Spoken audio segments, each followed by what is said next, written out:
विलायत न्यूज़ में आपका स्वागत है। देश विदेश, मिडिल ईस्ट और इस्लामी देशों की अहम खबरों के लिए आप देख रहे हैं हमारा खास प्रोग्राम वर्ल्ड बुलेटिन। बुलेटिन की शुरुआत करेंगे ओमान इसराइल रिश्तों और इस देश की सीमा में इसराइली विमानों के लैंड करने की बड़ी खबर के साथ।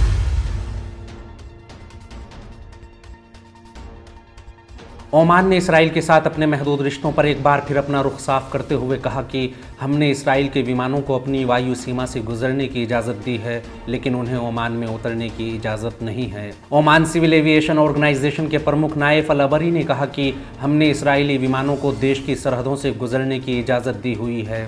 उन्होंने कहा कि ओमान सिविल एविएशन ऑर्गेनाइजेशन एक पेशेवर संस्था है और हम इंटरनेशनल कन्वेंशंस समेत 1944 में हुई शिकागो संधि पर दस्तखत कर चुके हैं, जिसका सभी देश पालन करते हैं। हम भी इस संधि का ईमानदारी से पालन कर रहे हैं।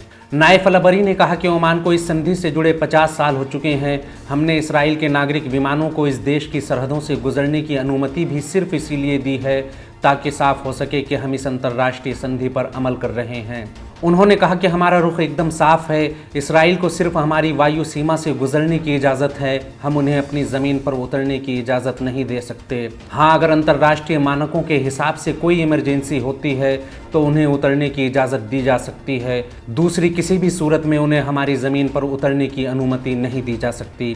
गौरतलब है कि ओमान ने 8 महीने पहले ही इसराइल के लिए अपनी वायु सीमा उस वक्त खोली थी जब सऊदी अरब के लिए तल अवीव से सीधी उड़ान शुरू हुई थी, लेकिन ओमान की वायु सीमा बंद होने के कारण ये उड़ान काफ़ी लंबी रही थी।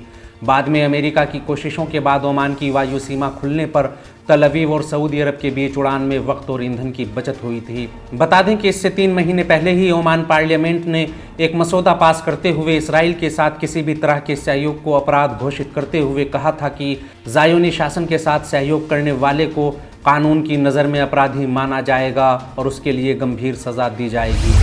अगली खबर में सीरिया में गैर कानूनी रूप से डेरा डाले अमेरिकी सेना की आतंकी हरकतों और ISIS के साथ मिलकर दमिश्क के खिलाफ वाशिंगटन की साजिशों के बारे में बात करेंगे।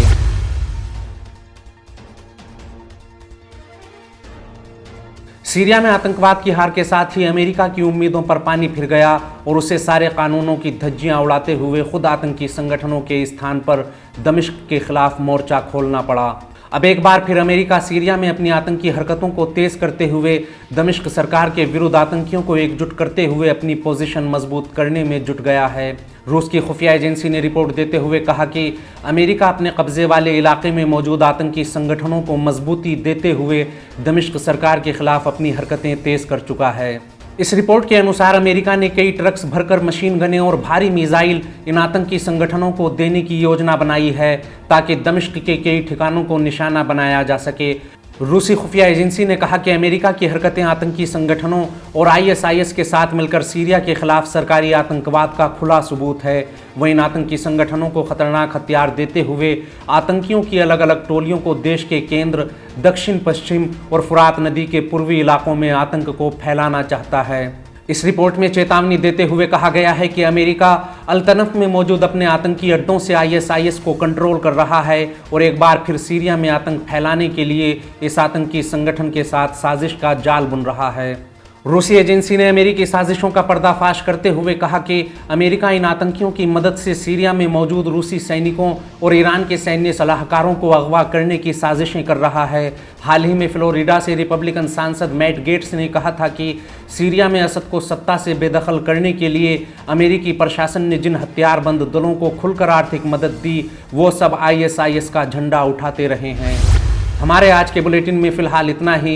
देश विदेश, मिडिल ईस्ट और इस्लामी देशों की अहम खबरें जानने के लिए विलायत न्यूज़ से जुड़े रहें।